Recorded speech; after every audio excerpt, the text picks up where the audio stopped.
Hi friends, welcome to Sunanda's diary. ನಾನು ಇವತ್ತಿನ ಬ್ಲಾಗಲ್ಲಿ ನಿಮಗೆ ತೆಂಗಿನಕಾಯಿ ಒಬ್ಬಟ್ಟು ಮಾಡೋದು ಹೇಗೆ ಅಂತೇಳಿ ತಿಳಿಸ್ಕೊಡ್ತೀನಿ. ನಾನು ಮೊದಲಿಗೆ ಒಂದು 1/4 kg ಮೈದಾ ಹಾಕ್ಕೋತಾ ಇದ್ದೀನಿ, 100 ಗ್ರಾಮ್ ಅಷ್ಟು ಚಿರೋಟಿ ರವೆ ಹಾಕ್ಕೋತಾ ಇದ್ದೀನಿ, ಒಂದು 1/4 ಚಮಚದಷ್ಟು ಅರಶಿನದ ಪುಡಿ, ಒಂದು 1/4 ಚಮಚದಷ್ಟು ಸ್ವಲ್ಪ ಉಪ್ಪು, 1/4 ಚಮಚದಕ್ಕಿಂತ ಒಂದು ಸ್ವಲ್ಪ ಕಡಿಮೆ ಉಪ್ಪು ಹಾಕ್ಕೊಂಡು ಫಸ್ಟು ಕಲಿಸ್ಕೊಂಡು ಸ್ವಲ್ಪನೇ ನೀರು ಹಾಕ್ಕೊಂಡು ಕಲಿಸ್ಕೋಬೇಕು.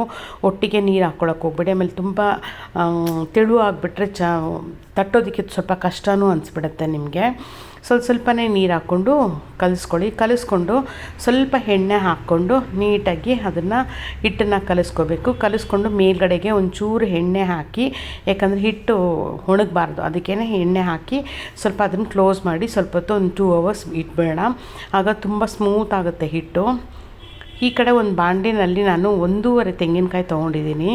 ಒಂದು ತೆಂಗಿನಕಾಯಿ ಫುಲ್ಲು, ಇನ್ನೊಂದು ತೆಂಗಿನಕಾಯಿನಲ್ಲಿ ಅರ್ಧ, ಇದಿಷ್ಟು ತೊಗೊಂಡು ತುರಿದ್ಬಿಟ್ಟು ಬಾಣಲಿನಲ್ಲಿ ಹಾಕ್ಕೊಂಡಿದ್ದೀನಿ. ಡ್ರೈ ಫ್ರೈ ಮಾಡಿ 1-2 ನಿಮಿಷ ಬಿಟ್ಟು ಇದಕ್ಕೆ ಒಂದು ಅರ್ಧ kgಗಿಂತ ಸ್ವಲ್ಪ ಜಾಸ್ತಿ ಬೆಲ್ಲ ಹಾಕ್ಕೋತಾ ಇದ್ದೀನಿ. ಇನ್ನೊಂದು ಸ್ವಲ್ಪ ಸ್ವೀಟ್ ಬೇಕು ಅನ್ನೋರು ಇನ್ನೊಂಚೂರು ಹೆಚ್ಚಾಗಿ ಬೆಲ್ಲ ಹಾಕ್ಕೋಬೋದು. ಹಾಕ್ಕೊಂಡು ಒಂದು ಅರ್ಧ ಗ್ಲಾಸಷ್ಟು ನೀರು ಹಾಕಿ ಫಸ್ಟು ಅದನ್ನು ಕರಗಿಸ್ಕೊತಾ ಇದ್ದೀನಿ.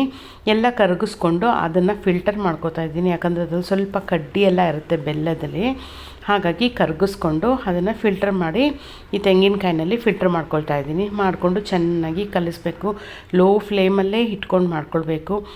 ಲೋ ಫ್ಲೇಮಲ್ಲೇ ಇಟ್ಕೊಂಡು ನೀಟಾಗಿ ಕಲಿಸ್ತಾ ಬರಬೇಕು. ಕಲಿಸ್ಬಿಟ್ಟು 1-2 ಏಲಕ್ಕಿ ಹಾಕ್ತೀನಿ, ಇಲ್ಲ ಒಂದು ಅರ್ಧ ಚಮಚದಷ್ಟು ಏಲಕ್ಕಿ ಪೌಡರ್ ಇದ್ದರೆ ಪೌಡರ್ ಹಾಕ್ಕೋಬೇಕು. ಹಾಕ್ಕೊಂಡು ಲೋ ಫ್ಲೇಮಲ್ಲೇ ಇಟ್ಕೊಂಡು ನೋಡಿ, ಈ ರೀತಿ ಬಾಯ್ಲ್ ಆಗ್ತಾ ಬರುತ್ತೆ, ನೀರಿನ ಅಂಶ ಎಲ್ಲ ಡ್ರೈ ಆಗುತ್ತೆ. ಅಲ್ಲಿವರೆಗೂ ನಾವು ಇದನ್ನು ಲೋ ಫ್ಲೇಮಲ್ಲೇ ಕೈಯಲ್ಲಿ ಆಡಿಸ್ತಾ ಇರಬೇಕು. ಇಲ್ಲಾಂತಂದರೆ ಕೆಳಗಡೆ ಬಂದು ತಳ ಹಿಡಿದ್ಬಿಟ್ರೆ ಏನಾಗುತ್ತೆ, ಕಪ್ಪಾಗ್ಬಿಡುತ್ತೆ, ಸೀದೋಗ್ಬಿಡುತ್ತೆ. ನೋಡಿ, ಇನ್ನೊಂಚೂರು ನೀರಿನ ಅಂಶ ಇದೆ, ಇನ್ನೇನು ಮುಗಿತಾ ಬಂತು. ಇದು ಸ್ಟವ್ ಆಫ್ ಮಾಡಿಬಿಟ್ಟು ಈ ಹೂರಣನ ಒಂದು ಕಡೆ ಒಂದು ಬೌಲಲ್ಲಿ ಹಾಕಿಟ್ಕೊಂಬೇಡ. ಇದು ಹಾಕಿಟ್ಕೊಂಬಿಟ್ಟು ಈಗ ನಾವು ಮೇಲಿನ ಹಿಟ್ಟು ಕಲಸಿರ್ತೀವಲ್ಲ, ಅದನ್ನು ತೆಗೆದು ಒಂದು ಸಲ ಚೆನ್ನಾಗಿ ನಾದ್ಕೊಳ್ಬೇಕು. ಸಕ್ಕ ಸ್ಮೂತ್ ಆಗಿಬಿಟ್ಟಿರುತ್ತೆ. ಒಂದು 2 to 3 hours ಬಿಟ್ಟರೆ ಸಾಕು, ಚೆನ್ನಾಗಿ ಸ್ಮೂತ್ ಆಗಿಬಿಟ್ಟಿರುತ್ತೆ. ಇದು ನೀಟಾಗಿ ಕಲಿಸ್ಕೊಂಡು ಒಂದು ಸಲ ನೋಡಿ, ಈ ರೀತಿ ನೀಟಾಗಿ ಕಲಿಸ್ಕೊಂಡು ಹೂರಣ ತೊಗೊಂಡು ಹೂರಣನ ಒಂದು ಚಪಾತಿ ಹಿಟ್ಟಿನ ಸೈಜಿಗೆ ಅಷ್ಟಾದರೂ ಮಾಡ್ಕೊಬೋದು, ಇಲ್ಲ ಅದಕ್ಕಿಂತ ಹೆಚ್ಚಾಗಿ ಬೇಕಾದರೂ ಮಾಡ್ಕೊಳ್ಬೋದು. ಮಾಡಿಕೊಂಡು ಫಸ್ಟು ಉಂಡೆಗಳನ್ನ ರೆಡಿ ಮಾಡಿ ಒಂದು ಪ್ಲೇಟಲ್ಲಿ ಇಟ್ಕೊಂಡ್ಬಿಡ್ಬೇಕು. ಈ ರೀತಿ ಮಾಡಿ ಇಟ್ಕೊಳ್ಳೋದ್ರಿಂದ ನಿಮಗೆ ಬೇಗ ಆಗುತ್ತೆ ಮಾಡಿಟ್ಕೊಂಡು ಮೇಲಿನ ಹಿಟ್ಟನ್ನು ಸ್ವಲ್ಪ ಕೈಗೆ ಎಣ್ಣೆ ಹಚ್ಕೊಂಡು ಆ ಶೀಟ್ ಇದೆಯಲ್ಲ, ಹೋಳಿಗೆ ಶೀಟು, ಇದಕ್ಕೆ ಎಣ್ಣೆ ಹಾಕ್ಬಿಟ್ಟು ಆ ಹಿಟ್ಟನ್ನು ಪೂರಿ ಸೈಜ್ಗೆ ಪ್ರೆಸ್ ಮಾಡಿಕೊಂಡು ಹೂರಣ ಒಂದು ಬಾಲ್ ಹೂರಣನ ಒಳಗಡೆ ಇಟ್ಬಿಟ್ಟು ಎಲ್ಲ ಕಡೆಯೂ ನೀಟಾಗಿ ಕ್ಲೋಸ್ ಆಗೋ ಥರ ಕ್ಲೋಸ್ ಮಾಡ್ಕೊಳ್ಬೇಕು. ನೋಡಿ, ಈ ರೀತಿ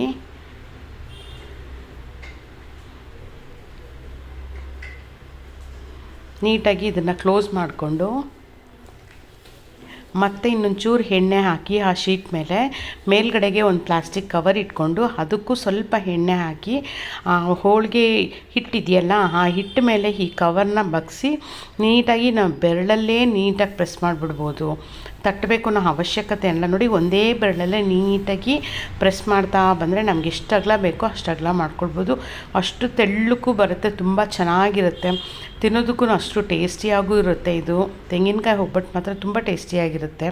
ಒಂದು 4 ದಿನ ಇಟ್ಕೊಂಡು ತಿನ್ಬಹುದು ನಾವು ಇದನ್ನ. ನೋಡಿ, ಈ ರೀತಿ ಬೆರಳಲ್ಲೇ ನಾವು ಪ್ರೆಸ್ ಮಾಡಿದ್ರೆ ಸಾಕು, ಎಷ್ಟು ಅಗಲ ಬರುತ್ತೆ, ಸಣ್ಣನೂ ಬರುತ್ತೆ ತುಂಬಾ. ನೋಡಿ, ಈ ರೀತಿ ಮೇಲ್ಗಡೆ ಶೀಟ್ ತೆಗೆದುಬಿಟ್ರೆ ನೋಡಿ ಎಷ್ಟು ದೊಡ್ಡದಾಗಿ ಬರುತ್ತೆ. ಈಗ ಹೆಂಚಿಟ್ಟಿದ್ದೀನಿ, ಇದು ಸ್ವಲ್ಪ ಬಿಸಿಯಾಗಿದ್ದ ತಕ್ಷಣ ಒಂಚೂರು ಎಣ್ಣೆ ಹಾಕ್ಕೋತಾ ಇದ್ದೀನಿ. ಎಣ್ಣೆ ಹಾಕ್ಕೊಂಡು ಹಾಗೇ ಆ ಕವರ್ನ ಹಾಗೇ ಉಲ್ಟಾ ಹಾಕಿಬಿಟ್ರೆ ಅದು ನೀಟಾಗಿ ಬಿಡಿಸ್ಕೊಂಡು ಹಾಗೇ ಬಂದುಬಿಡುತ್ತೆ. ನೀಟಾಗಿ ನಾವು ಬೆರಳಲ್ಲಿ ಪ್ರೆಸ್ ಮಾಡಿದ್ರೆ ಸಾಕು, ನೀಟಾಗಿ ಬಂದುಬಿಡುತ್ತೆ. ನೋಡಿ, ಈ ರೀತಿ ಹಾಕ್ಬಿಟ್ಟು ಮೇಲ್ಗಡೆ ಒಂಚೂರು ಎಣ್ಣೆ ಹಾಕಿ ಎರಡೂ ಕಡೆಯೂ ನೀಟಾಗಿ ಸ್ಲೋ ಫ್ಲೇಮಲ್ಲೇ ಸುಟ್ಕೊಂಡ್ರೆ ಸಾಕು.